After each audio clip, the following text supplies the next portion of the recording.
Hello and a very warm welcome. To watch video in English, please click the link given in description box. मेरा नाम निधि सेखों है। मैंने तीनों books panoramic Indian painting classes 9 to 12 को कोऑथर किया है। पहले वीडियोस में हम कला के तत्व, कला के सिद्धांत और षडंग कवर कर चुके हैं। अब इस वीडियो में हम मिनिएचर स्कूल्स का, लघु चित्रों का इंट्रोडक्शन वाला पार्ट यानी पाल स्कूल, जैन स्कूल और मध्य भारत के स्कूल को स्टडी करेंगे। इससे पहले कि मैं शुरू करूं, प्लीज मेरे चैनल को सब्सक्राइब कीजिए ताकि कुछ भी चेंज हो एग्जाम पैटर्न में या सिलेबस में तो मैं और मेरे पब्लिशर्स आपके पास जल्द से जल्द इन्फॉर्मेशन पहुंचा सके। सबसे पहले एक नज़र सिलेबस पे डालते हैं। Unit 1A 6 limbs of Indian painting and fundamentals of visual arts हमने कर लिया है पहले वीडियोस में। फिर आता है Rajasthani and Pahari school of miniature painting, जिसमें है brief introduction to Indian miniature schools, जो हैं western Indian, Pala, Rajasthani, Mughal, central India, Deccan and Pahari. So इससे पहले कि हम राजस्थानी स्कूल पूरा कवर करें, हमें ये brief introduction to Indian miniature schools वाला छोटा सा पार्ट पहले करना है। सबसे पहले हिस्ट्री की टाइमलाइन के बेसिक्स को रिवाइज करते हैं। जब ईसा का जन्म हुआ था उससे पहले के टाइम को हम BC बोलते हैं, यानी कि बिफोर क्राइस्ट, और ईसा के बाद के टाइम को हम एनो डोमिनी कहते हैं। लेकिन आजकल नई टर्म्स यूज होती हैं जिसे हम BCE कहते हैं, बिफोर कॉमन एरा, और CE कहते हैं फॉर कॉमन एरा। तो उस प्रकार से 65 BC हुआ फर्स्ट सेंचुरी BC, 165 BC हुआ सेकेंड सेंचुरी BC, अगर आप ऊपर टाइमलाइन के हिसाब से देखें। फिर 65 AD हुआ फर्स्ट सेंचुरी AD, और 165 AD हुआ सेकेंड सेंचुरी AD या CE। तो इस वक्त हम 2021 में है, जो कौन सी सेंचुरी हुई? 21st century. इन स्कूल्स के बारे में डिटेल में पढ़ने से पहले इनकी ज्योग्राफिकल लोकेशन और टाइमलाइन को थोड़ा समझते हैं। सबसे पहले आया ये पाल स्कूल, जिसे हम ईस्टर्न स्कूल भी कहते हैं। इसकी टाइमलाइन है 750 AD to 12th century AD, और ये मेन सेंटर्स आते हैं इसके विक्रमशिला और नालंदा, जहाँ पे बुद्धिस्ट मोनास्ट्रीज थी। ये स्कूल बुद्धिस्ट थीम्स पे बना था और उस टाइम पे पाम लीफ मैन्युस्क्रिप्ट्स या ताल पत्रों पे पेंटिंग्स और राइटिंग्स की जाती थी। लेकिन जब मुस्लिम इन्वेडर्स आए तो ये स्कूल ऑलमोस्ट खत्म हो गया और बुद्धिज्म भी तिब्बत और नेपाल की तरफ स्प्रेड हो गया। उसके बाद आता है ये जैन स्कूल, या जिसे हम वेस्टर्न स्कूल भी कहते हैं। इसकी टाइमलाइन है letter part of 10th century से लेकर middle part of 15th century AD, और इसके मेन एरियाज थे गुजरात, राजस्थान और सेंट्रल इंडिया। ये भी पाल स्कूल की तरह ही मैन्युस्क्रिप्ट पेंटिंग्स थी जो जैन रिलीजन पर आधारित थी। फिर आता है सेंट्रल स्कूल, जिसमें है एरिया ये मांडू के और मालवा के। इसका टाइम था सबसे पहले 11 to 12th सेंचुरी, जब जैन मैन्युस्क्रिप्ट्स भी यहाँ पे बनाए गए। फिर सल्तनत पीरियड आया 15th सेंचुरी में, जब यहाँ पे निम्मतनामा और चौरपंच शिखा स्टाइल में पेंटिंग्स बनी। फिर 17th और 18th सेंचुरी में यहाँ हम मिनिएचर पेंटिंग्स भी यहाँ पे हमें देखने को मिली। पाल स्कूल, जैन स्कूल और मध्य भारत के स्कूलों के बाद आता है राजस्थानी एरिया। यहाँ पर टाइमलाइन आती है broadly late 16 to early 19th century, और जो हम एरियाज आर्ट में पढ़ते हैं वे हैं जोधपुर, मेवाड़, आमेर और बीकानेर वगैरह। और ये वो टाइम था जब मुगल्स भारत में आ चुके थे और उनका बहुत स्ट्रांग पॉलिटिकल पावर था दिल्ली, आगरा और फतेहपुर सीकरी में। धीरे धीरे इन्होंने राजस्थान को भी कॉन्कर करना शुरू किया थ्रू मैरिज डिप्लोमेसी, यानी राजपूत प्रिंसेसेस से शादी करके, या थ्रू वॉर्स। तो धीरे धीरे आर्ट पे भी इनका प्रभाव पड़ता गया। मुगल्स अपने साथ पर्शियन इन्फ्लुएंस लाए थे और इनका आर्ट हिंदू आर्ट के साथ मिक्स होके हुआ डेवलप, और राजस्थानी आर्ट पे भी इनका धीरे धीरे प्रभाव पड़ना शुरू हुआ। फिर आते हैं नीचे डेक्कन एरिया की तरफ। यहाँ पर भी 16th century onwards art develop हुआ, और यहाँ पे सल्तनत किंगडम थी। यहाँ पे निजाम्स रूल करते थे, और एरियाज आते हैं अहमदनगर, बीजापुर, गोलकोंडा और हैदराबाद। अब चलते हैं ऊपर पहाड़ी रीजन में। यहाँ पे पहाड़ी स्टेट्स हैं बसोली, चंबा, कांगड़ा, मंडी, ये सब आर्ट में काफी रिच थी, और कांगड़ा स्कूल तो मिनिएचर स्कूल्स में माना हुआ है।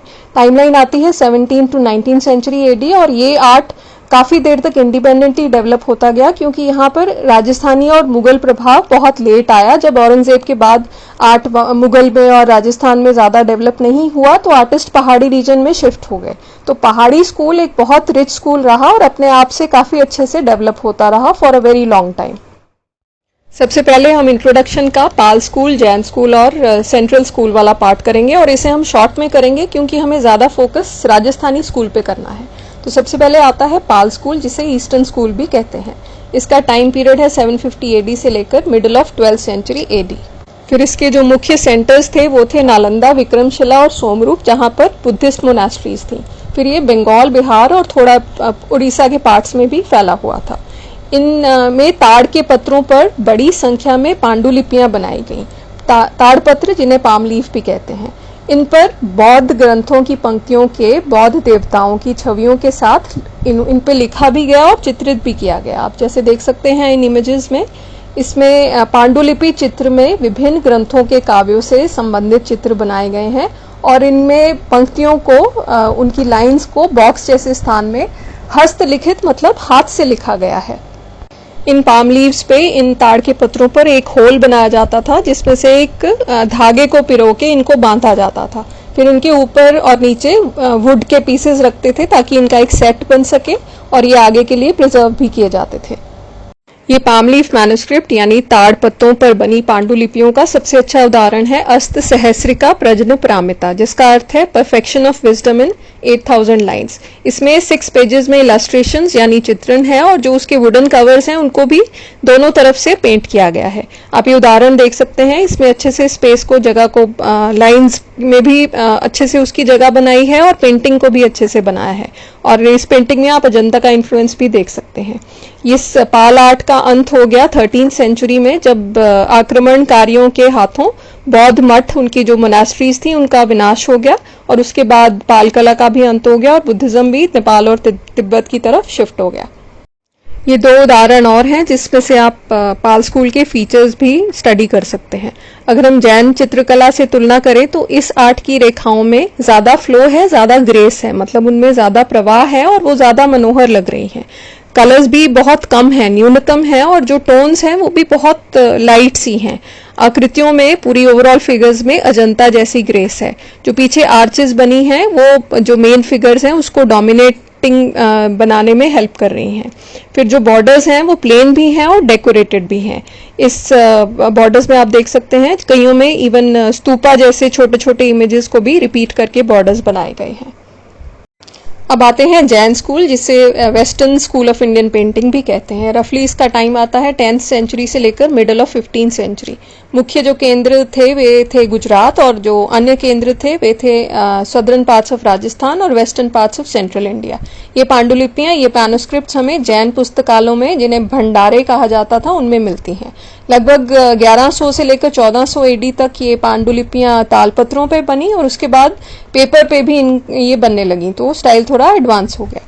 जो मेन एग्जांपल्स हैं, जो मेन जैन टेक्स्ट हैं पॉपुलर वाले, वे हैं 2 कल्पसूत्र, जिसे बुक ऑफ रिचुअल कहते हैं, और कल्काचार्य कथा, जो कलक आचार्य की कथा है, जो टीचर थे कलक, उनकी कथा है। दूसरे एग्जाम्पल्स हैं उत्तर ध्यान सूत्र और संग्रहणी सूत्र।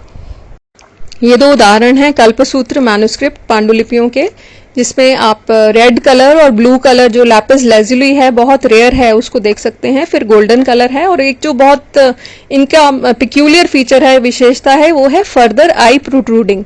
पीछे की जो आंख है उसको ध्यान से देखिए, इसमें आप वे आंख को बाहर को निकालते थे और ये इससे हम एकदम से पहचान सकते हैं कि ये जैन स्टाइल है पेंटिंग का। अब आते हैं फीचर्स पे, यानी जैन स्कूल की विशेषताएं। इनके जो कलर्स हैं वो ब्राइट हैं और प्रभावशाली है, फोर्सफुल हैं। फिर आप टेक्सटाइल में देखिए, इसमें अलग अलग तरीके के पैटर्न बने हैं। जैसे पहले बताया, 3D इफेक्ट देने के लिए इन्होंने addition of further eye protruding into space, तो बाहर की आंख है उसको बाहर को निकाल दिया है। फिर आता है विग्रस डिस्टॉर्शन। ये जो पेंटिंग्स हैं इनमें कुछ चीज़ों को बड़ा कर दिया, कुछ को छोटा कर दिया, स्पेस में जैसे ज़रूरत थी। मतलब ओवरऑल जो बहुत ड्राइंग है वो बेसिक है, इसमें बहुत ज़्यादा स्टडी नहीं की गई। आईज देखें, ब्रेस्ट देखें, हिप्स देखें, कुछ को इनलार्ज कर दिया, कुछ पार्ट को छोटा कर दिया। फिर फिगर्स हैं बहुत फ्लैट हैं और फीचर्स भी काफ़ी एंगल्स पे बने हैं। अगर आप आर्किटेक्चरल एलिमेंट्स देखें तो इसमें हमें सल्तनत पीरियड का इफेक्ट नजर आता है। जैसे डोम्स बने हैं या पॉइंटेड आर्चेस बनी हैं, तो पता चलता है कि इस टाइम पे सुल्तान्स भी इस पार्ट में, इस रीजन में आ चुके थे। फिर जो लोकल फीचर्स हैं, जैसे टेक्सटाइल के ऊपर जो कैनपीज बनी है, वॉल हैंगिंग्स बने हैं, ये चीज़ें हमें जो डेली यूज़ की भी इसमें नज़र आ रही हैं। फिर लैंडस्केप है वो सिर्फ सजेस्टिव है। सजेस्टिव का अर्थ है कि कहीं कहीं कुछ कुछ पार्ट बना दिए, पीछे बैकग्राउंड में लैंडस्केप पूरा दिखाने का कोई भी प्रयास नहीं किया गया। फिर लैविश यूज किया है गोल्ड का और लैपिस लाजुली का, जिससे हमें पता चलता है कि ये जो पेट्रन्स थे, ये जो चित्रों को बनवाने वाले थे इन तालपत्रों को, ये बहुत रिच थे, बहुत वेल्दी थे, क्योंकि जैन मर्चेंट्स उस टाइम पे उनका काफी हाई सोशल स्टेटस था। तो ये सब हमें इन पेंटिंग्स के द्वारा पता चल जाता है। अब आते हैं इंट्रोडक्शन के थर्ड पार्ट, यानी स्कूल्स ऑफ सेंट्रल इंडिया, जो कि मध्य भारत के स्कूल हैं। ये उस टाइम के हम बात कर रहे हैं जब ये पूर्व राजस्थानी और पूर्व मुगल था। इसमें दो मेन एग्जाम्पल आते हैं। फर्स्ट है कल्पसूत्र, जो मध्य भारत में मांडू में जैन स्टाइल में 11th to 12th सेंचुरी में बनाया गया। फिर आता है सल्तनत पीरियड। ये सल्तनत पीरियड उस टाइम को कहते थे जब ये Mamluk dynasty, Khalji dynasty, Tughlaq dynasty, ये सब यहाँ पे रूल कर रहे थे। इसमें सबसे पहला एग्जाम्पल है निम्मतनामा, जो जिसे कहते थे बुक ऑफ डेलिकेसीज, यानी व्यंजन, परफ्यूम्स, ये बनाने की सारी रेसिपीज उसमें दी गई थी। ये बना था 15th सेंचुरी में मांडू में, जब खिलजी वंश का शासन था उस टाइम पे बनाया गया था, और इसमें हमें पर्शियन इन्फ्लुएंस नजर आता है। फिर आते हैं रागमाला सीरीज, लॉरचंद और चौर पंच शिखा सीरीज, जब बाद में सुल्तान बाज बहादुर का यहाँ पे शासन था।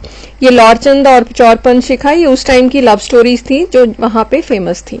फिर इन दोनों के बाद मालवा में यहाँ पे मिनिएचर्स भी बनाए गए बिटवीन 1600 to 1700। इसके मुख्य जगहें हैं मांडू, नुसरतगढ़ और नरसंग सहार। और शुरू के एग्जाम्पल्स में आता है अमरू, शताका और रागमाला, और बाद में बने यहाँ पे रामायण, भागवत पुराण, रसिक प्रिया, रागमाला और बारामासा।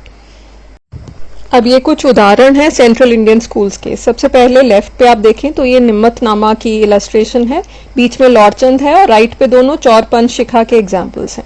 इसमें आप देख सकते हैं कि ड्राइंग और पेंटिंग बहुत बेसिक है, बहुत ज्यादा डेवलप्ड और मेच्योर नहीं है।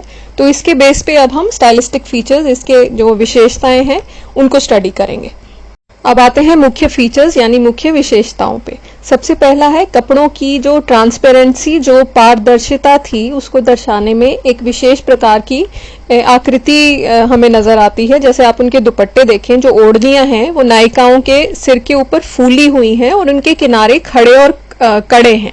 नीचे आप देख सकते हैं बीच वाली में और राइट वाली पिक्चर में इनके एजेस हैं, जो किनारे हैं उनको एकदम अकड़ा के खड़ा किया गया है। फिर अगर हम देखें तो आर्किटेक्चर वाज जस्ट सजेस्टिव, मतलब जो आर्किटेक्चर, जो डोम्स, जो ऊपर दीवारें या पिलर्स या छत के ऊपर के जो चीजें बनी हैं, उनको सिर्फ कॉम्पोजिशन का पार्ट बनाने के लिए बनाया गया है, उनको अच्छे से स्टडी करके नहीं बनाया गया। फिर हमें डिफरेंट काइंड्स ऑफ हैचिंग्स मतलब लाइन को क्रिस क्रॉस करना, कहीं सीधी कहीं टेढ़ी करके उनको बनाया गया है, जिसकी वजह से वो वाटर बॉडीज बनाई हैं उन्होंने। और अगर आप पेड़ पौधे देखें तो उनमें भी डिजाइन है, उनमें भी डॉट्स हैं, उन पे भी हैचिंग्स है। तो ये एक पेक्यूलियर फीचर है। और यही सारे जो एलिमेंट्स हैं, इन्हीं से फिर आगे राजस्थानी स्कूल, राजस्थानी पेंटिंग्स आगे डेवलप हुई। तो लीजिए, हमने पाल स्कूल, जैन स्कूल और मध्य भारत के स्कूल सारे पढ़ लिए। अब यहाँ पे कुछ क्वेश्चंस हैं, शॉर्ट नोट्स और एमसीक्यूज। कुछ भी डाउट्स हो आप मुझे कमेंट्स में पूछ सकते हैं। बुक्स के लिंक भी दिए हैं ऑनलाइन खरीदने के लिए डिस्क्रिप्शन में। So thank you very much, good wishes to you and good bye.